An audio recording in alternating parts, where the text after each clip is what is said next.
Today, we expose some of the messages shared through the WhatsApp group involving MPs, the president and his allies, messages that reveal how they plot to pass laws that benefit themselves with little regard for the ordinary Kenyan. Mr. Speaker, remember how former Deputy President Rigathi Gachagua was removed from office?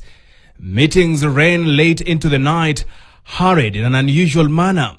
Even the Member of Parliament who had been the custodian of the agenda, Mwengi Mutuse, left us with more questions than answers.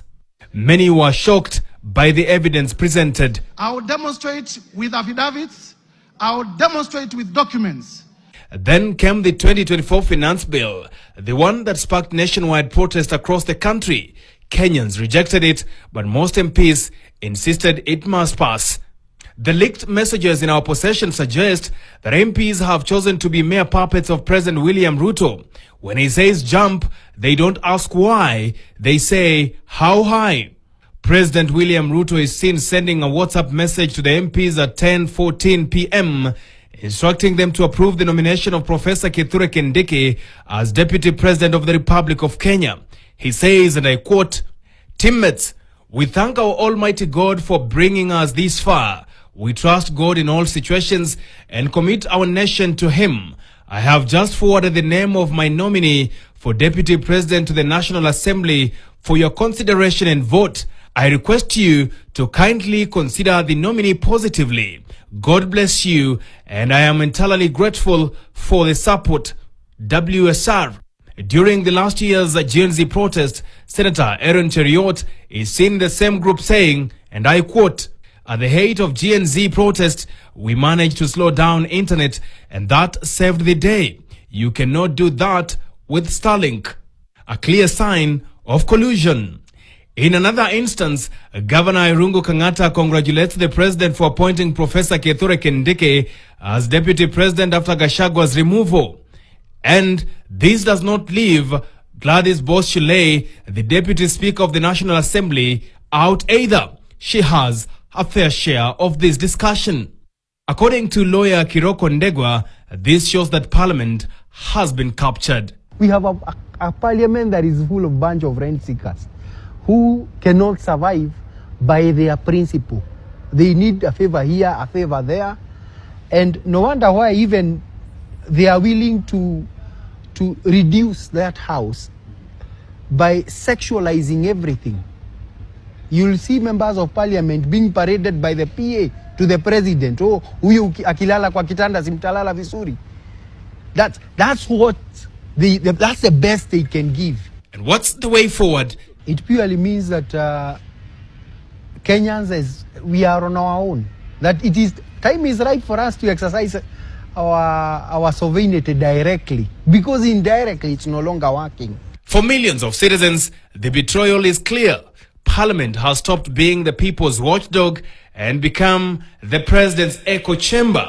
The Standard newspaper has put out a very interesting front page that goes a long way to show the incompetence and malice of State House alongside the entire legislature. Confirms Ruto's personal involvement in the removal of Gachagua. So hiyo mambo yake ya kutoka inchi during the impeachment, it was all just ukora. He always runs from the country when there is something fishy that is about to take place so that he can take zero accountability. You know, it reminds me of this politician, I won't mention him. Somebody was fooling around with his wife. Na huyu jamaa alikuwa I think they even got a restraining order against that fellow, barring him from accessing that home. Na jamaa kusikia. So this politician left and went to South Africa. Na huyu jamaa akaenda pale na akauliwa. So when he came back, you know, you have testimony. You say, me, I was not in the country. So Ruto, much as he was not in the country, he was part of the people who orchestrated the murder of Rigathi Gachagua, politically speaking. These guys want to control the social space. Now, not necessarily Instagram, Facebook, and IG. They have no power to touch those. Those don't even belong to any Kenyan entity. They are American owned.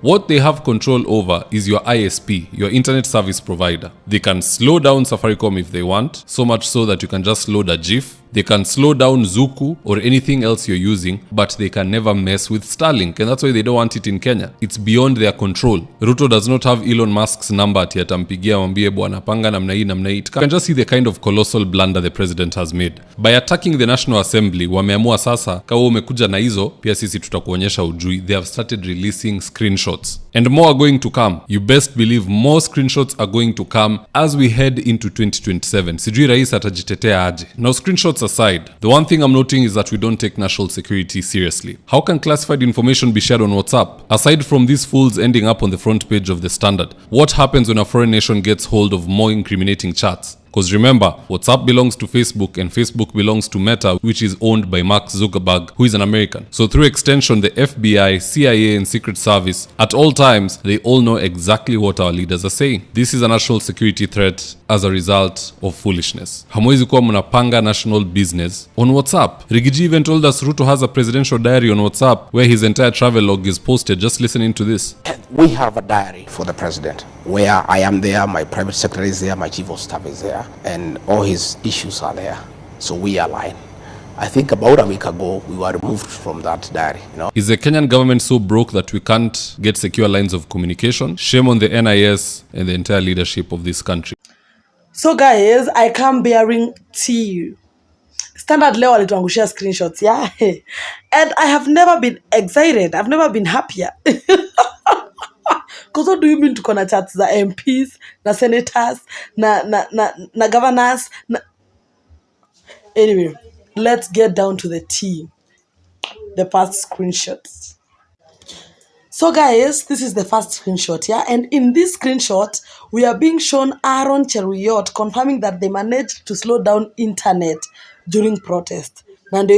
This is the message. Akisema at control, that's what you should be concerned about. At the height of Gen Z protest, we managed to slow down internet and that saved the day. You cannot do that with Starlink. Niliwaambia whatever is done in the darkness, whatever is done in the darkness, itawashiwa ring light. Ndio hii. Ndio. Siku za mwezi ni ngapi? Siku za mwezi ni ngapi? Anyway, watch my next video to see the next screenshot. One time, drain the swamp. So guys, I want you to sit down and think about this scenario, yeah? Tumeangushiwa chai. Kutoka Gachagua kuwa impeached. Tumekuwa tukiangushiwa chai. Sasa wameondoa Kimani Ndimo. Tumeangushiwa screenshots. Nataka ukae chini ujiulize. Wakikosana na Faruk Kibet. No, you just sit down and think about it. Wakikosana na Faruk Kibet, guys, tunaangushiwa recordings za phone call. I cannot imagine. I cannot comprehend. Hey, ni kama hiyo ndo the next prayer item. Mungu wasambaratishe kama ulivyo sambaratisha waliokuwa wanajenga tawa la Babeli. Mungu. Wow, it can be a happy day. Achani hata na hii holiday tulipewa. Holiday imbo, but it can be a happy day as a Kenyan. Guys, wakosane tu. Anyway, one time, drain the swamp. So guys, hot tea. Guess what? Imagine Standard, the newspaper, yeah? Imetutolea screenshots. Talk of receipts. Imetoa screenshots za part yenye must go aliplay kwa the passing of the finance bill of the 2024 finance bill and the impeachment of Rigathi Gachagua. Hey guys,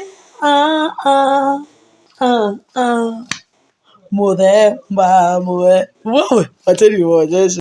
Kwanza Kenya inflation vile wameandika hiyo ati use and dump. At Standard newspaper exposes WhatsApp text messages, screenshots of Ruto's hand in passing of unpopular finance bill 2024, Rigath's impeachment and passing of unpopular laws e.g. affordable housing.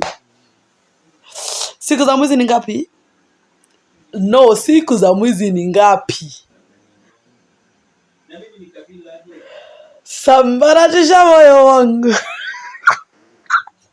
I'm excited. Anyway, one time during the swamp. So guys, there's a comparison I'm seeing on X, and I think it's all over the internet. Yeah, ng'ombe za must go na watoto wakiwa kwa madarasa. And I want to say,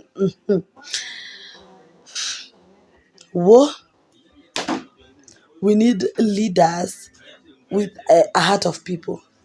We need leaders who are humane. Because what? Ng'ombe zinaishi bro. Ni kama ng'ombe, si ng'ombe tu, ng'ombe. Because what? Yo, let me show you some of those photos, because them versus us. Hii ng'ombe ukiangalia hii ground, oh my god. Ebu oneni ng'ombe venye zinaishi. Next. A true definition of an African leader. I think the African part, we have to change it to a Kenyan leader. Bro. His cows versus the taxpayers. Anyway, one time and drain the swamp.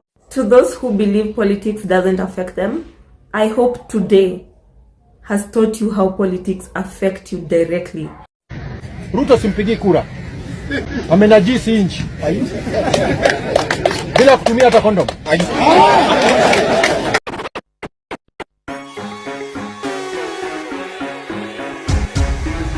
This is Selector Dede. Wanadhani ya si bongo lala, ikikupita we bongo lala. Na walosema jana iwezi fika leo, tuko ground tunazoza. Hatujikuku mewaka sana, na mabistu wanachafua rada. Na walosema jana iwezi fika leo, tuko ground tunazoza. Hakuna mboka, peleke shuleni watasoma. Madaktari wamegoma, hapo sani Yesu atatuponya. Wambie punde imechoka sana, farasi bado ijapatikana. Ni madai wanagonya na mali wanaponda, unakonda wananona. Maandamano, maandamano, maandamano, maandamano, amise maandamano, maandamano, maandamano, Jam down, shuffle.